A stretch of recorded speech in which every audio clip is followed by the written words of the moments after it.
is a little bit sad. It has some sad parts, but hopefully it's also funny. And it's just very mild homophobia warning. But yeah, I mean, I feel like all of us have experienced probably something like this. We have to go back in time to 2005, when The Legend of Zorro was released, and I watched it in a theater with my family. Um, I was 7 years old in 2005, and I realized I'm dating myself by saying that. And I literally cannot remember anything about the movie. I couldn't tell you whether this is a still from the movie or if it was just a picture that was for a promotional poster. But the only thing I do remember is that I felt like viscerally attracted to both Antonio Banderas and Catherine Zeta-Jones. And I feel like that was my first memory of feeling like I was not straight, even though I didn't really have words for it. Within the next couple of years, I started dating alarmingly early compared to my peers. I dated boys, and I had crushes on girls. And in grade 5, I had a boyfriend, and I had a crush on a girl at the same time. And so I was like, I think I need to try and come out to my friends. Again, even though I didn't really know that coming out was a thing. And so I gathered a bunch of my close friends and I sort of looked at them very seriously and I was like, I think I'm a lesbian. And I just find it really amusing to think back about that now because I knew the words gay and lesbian. I didn't know the heterosexual sense of the word straight. So I feel like it was just default nameless thing and being gay or being lesbian.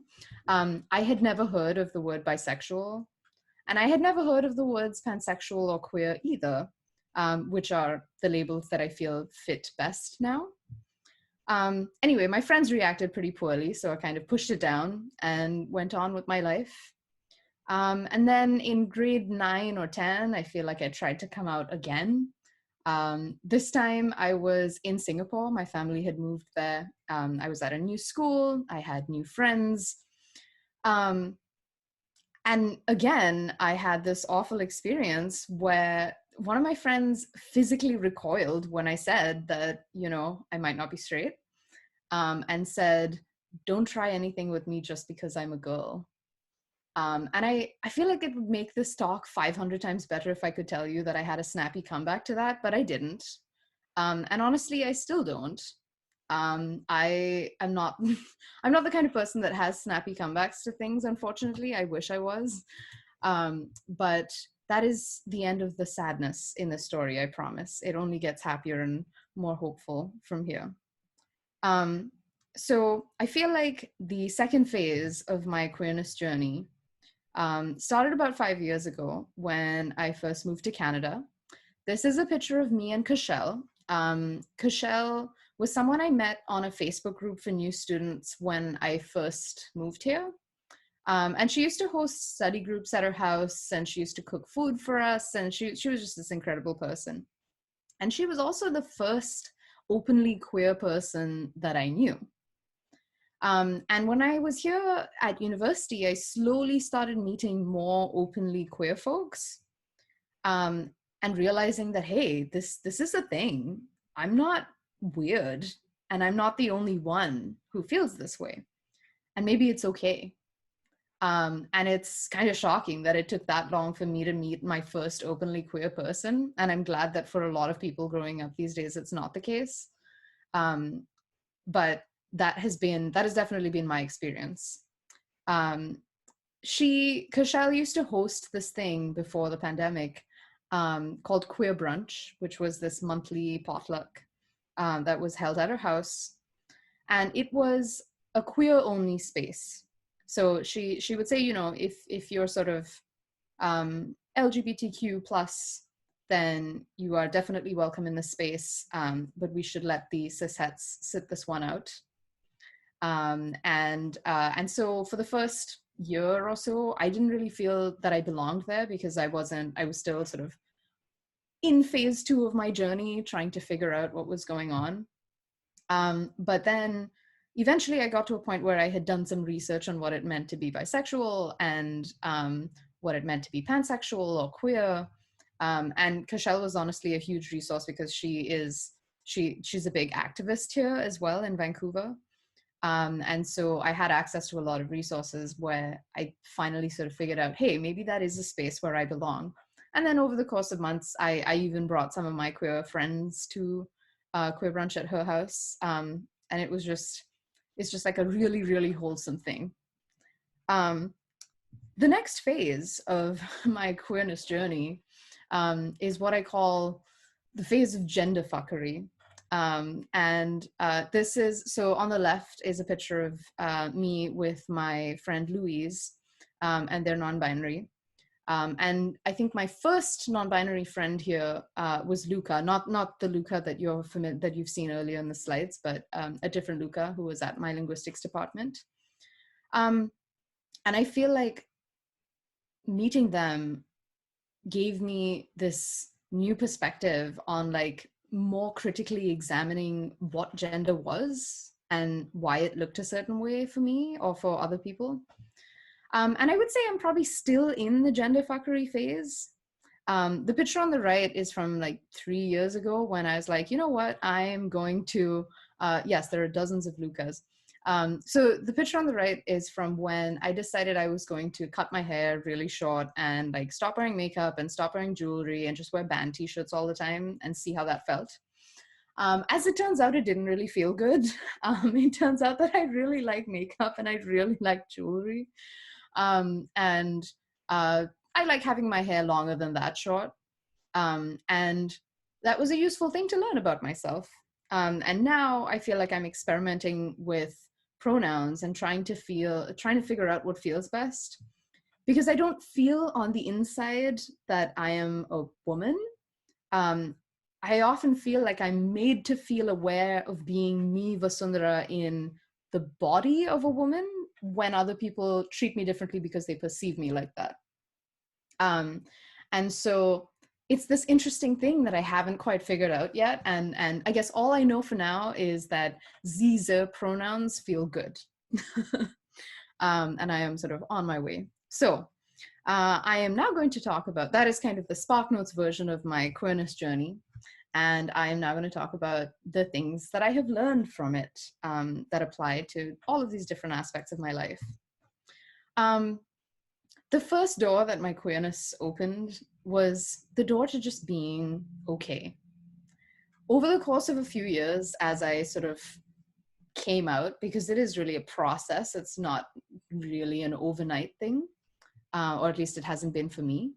I felt like my body just heaved a sigh of relief. And all of this tension that I had held under my skin without even realizing that it was there was just gone. It just dissipated. And I feel like that is so important. Being able to be honest with myself was great. Door number 2, it doesn't have to be one box. Gender doesn't have to be a radio button. I don't have to be Indian or Canadian. I can be Indian and Canadian and someone who spent 4 years in Singapore and that's a part of them. I contain multitudes, and that is a good thing. And I feel like often we're pushed to fit ourselves into like one singular box, and we don't have to do that. In fact, it doesn't have to be a box at all. It doesn't have to be like, oh, it's 2 check boxes that I'm going to tick on this form. I used to like boxes a lot. I really liked categorical variables. When my chemistry teacher back in school was teaching us that, you know, electrons aren't actually these small balls that like go around the nucleus in a fixed orbit. And they were like, actually you use orbitals and electron configurations to figure out like the highest probability region of where an electron might be. I was like, are you fucking kidding me? Like, I'm furious about this. This is just not fair. And I feel like my queerness has helped me embrace fluidity in a lot more realms, including in my research. And I think it is super important to recognize that not everything can be smushed down into categorical variables, and it doesn't even need to be. Thing number 4, there are variables and categories that I may not even know about.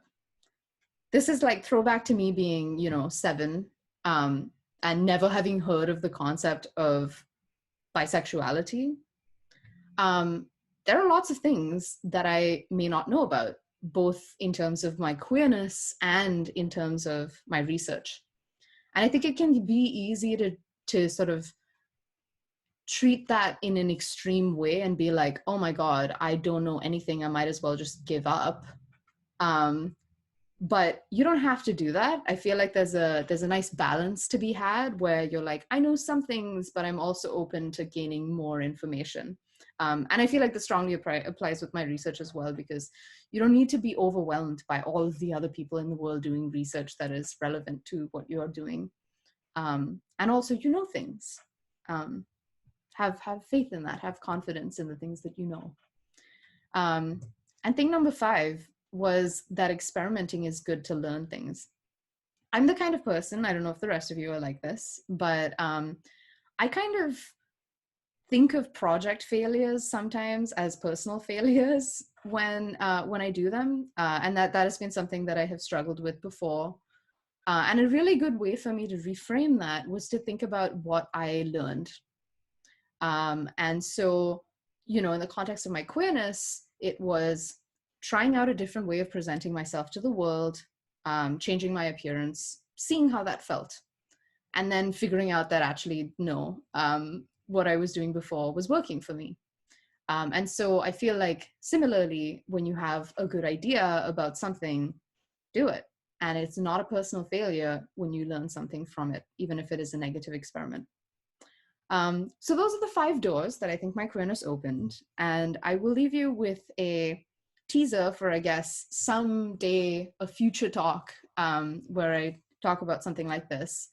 I think I would like to, in future, have a clearer understanding of my whole gender fuckery thing.